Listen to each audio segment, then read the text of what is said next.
Hello Pirates.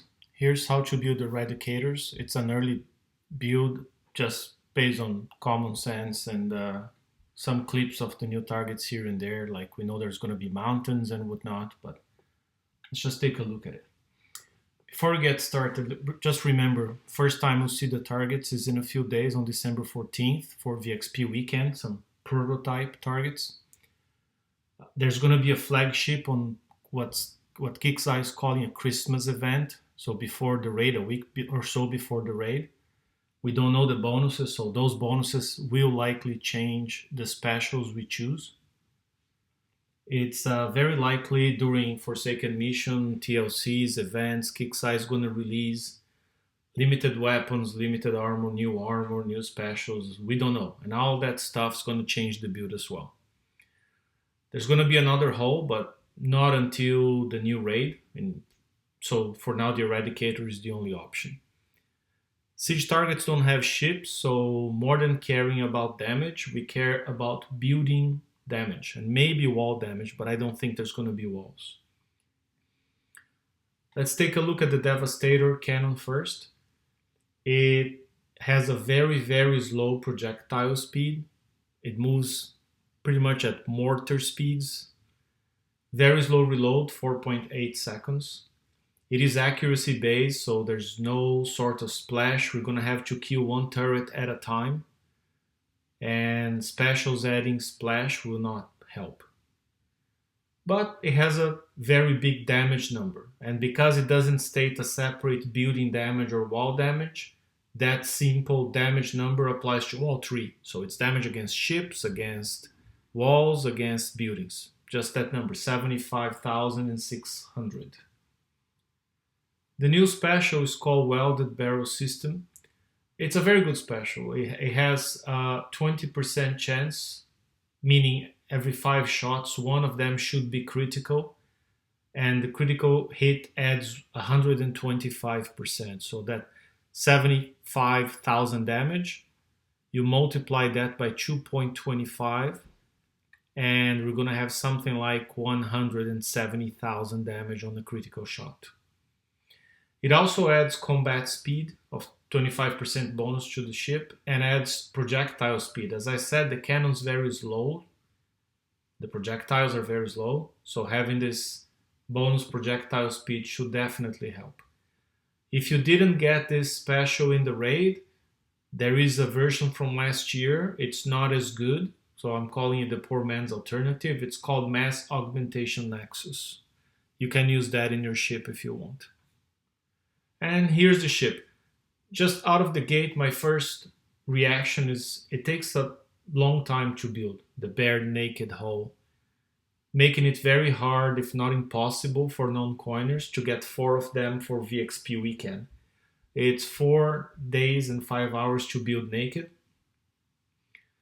And we had, even assuming you redeemed the hull at the very first day of raid, which I didn't, that gives you approximately 8-9 days, plus some tokens from DFM starting hopefully on Thursday. So with luck, without coin, you can get 3 naked shells to rank. If you want the 4th, barred some sort of massively good offering, we're going to have to coin or just have 3 ranked. Showing on the left what I'm considering like the minimum viable build has 4 of the new cannons and the new special. So that one doesn't even have extra range or anything, but all my builds will go from there. That alone is 7 days and 9 hours. If you consider between now and the raid's going to be on January 3rd, unless Kickstarter changes the date. But every first Thursday of the month, that's when it should be. We have 25 calendar days. And then we have a minimum of 18 days of build tokens in Forsaken Mission if you're able to get them all. So 43 days of available build time should be enough, and you're going to see the build I'm going to recommend to get 4 of them done and 2 or 3 ranked on this VXP weekend. The Eradicator has 2 bonuses. The first one's called Frenzy, and it starts at 0, so you don't have the bonus every time you start a new battle. And then each time any Eradicator in the fleet kills something, it gives you 1 stack. And once you kill 4 things, you get 4 stacks, which is the maximum. At maximum, you get 50% extra ballistic and radioactive defense, combat speed, and reload. So everything, all these 4 stats grow by 50%. If you don't kill anything for 7 seconds, you lose a stack. So if your ship just stops for 28 seconds, you lose all stacks, you gotta stack up again. The interesting thing about this aura, it applies to any ships, any friendly ships. So you don't have to have a fleet of all Eradicators, but only Eradicators gain the bonus. But based on the description, it affects any friendly ships. The second bonus is an aura that you can have 5 of it, so up to 5, but that's only for Eradicators. And you gain the bonuses from the start of the battle. You can have 5 of these auras if you build 5 Eradicators. Most people are going to build 4 and wait for the flagship, which should have the same bonus or something better. And this one increases ballistic defense for all ships by 20% and radioactive, and ballistic damage by 25%. It does not trigger resonance, so there's nothing in the Eradicator allowing you to use resonance capacitor or resonance battery. Don't do it. Calculating defense. So if we look at the left, this is what probably a partially built fleet will look like for the first raid. So it has the base resistance of 75%. 4 ships, so you're going to add 4 auras of 20% each. Siege battery, because all the fire is going to be coming from turrets, so that 50% counts towards both ballistic and radioactive. If you're capable of adding C1CR armor, that's the best armor we have in the game right now. Probably Kixeye will release something else, but this is what we have, 4 of them.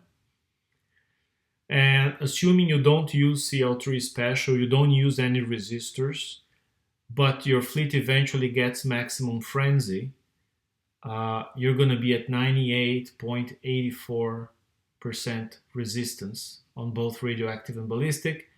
And if you use the Steelhead's crew, 15%, that's a fairly common crew, you can get to 99% resistance. Looking on the right, that's a fleet with 5 ships. And with CL3, the other bonuses are pretty much the same. I'm still not using resistors. And at this one, you're going to be at 99.6 at maximum frenzy. It's a big difference. It may not look like much, but at 0.6% at this level makes a huge difference in damage taken. Key specials. The first choice you have to make is a special to increase the cannon's range. And the 3 on the left, Cannon System 5, Nuclear Accelerators 1 or 2 are the choices you have.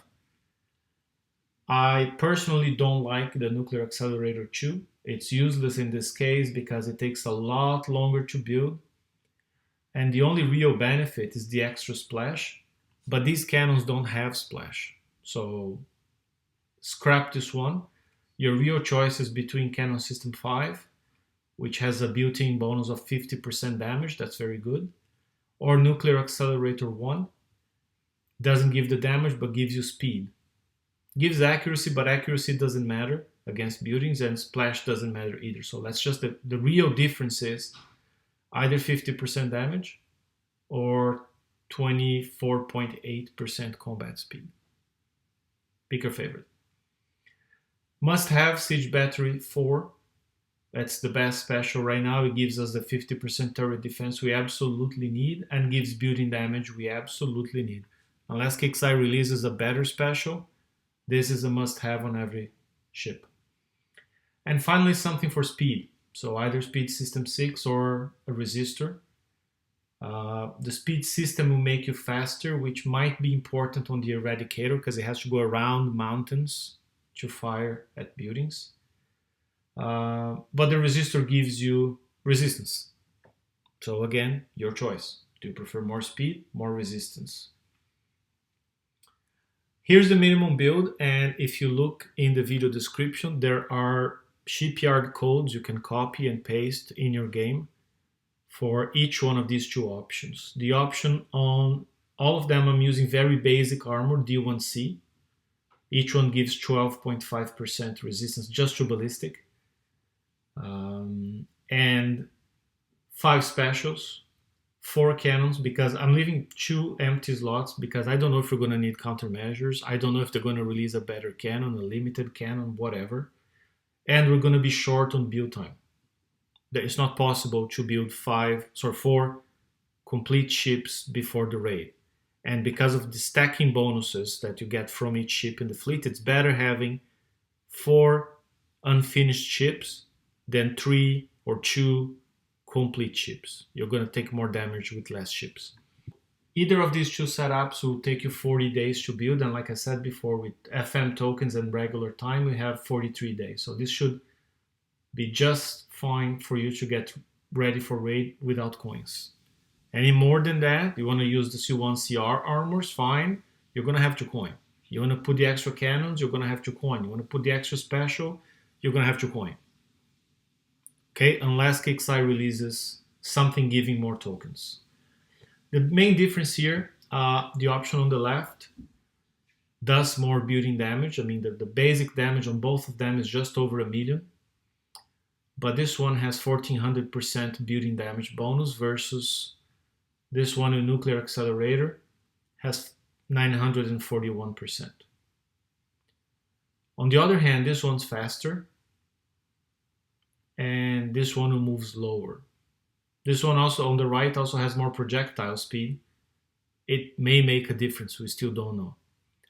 So either build should work fine.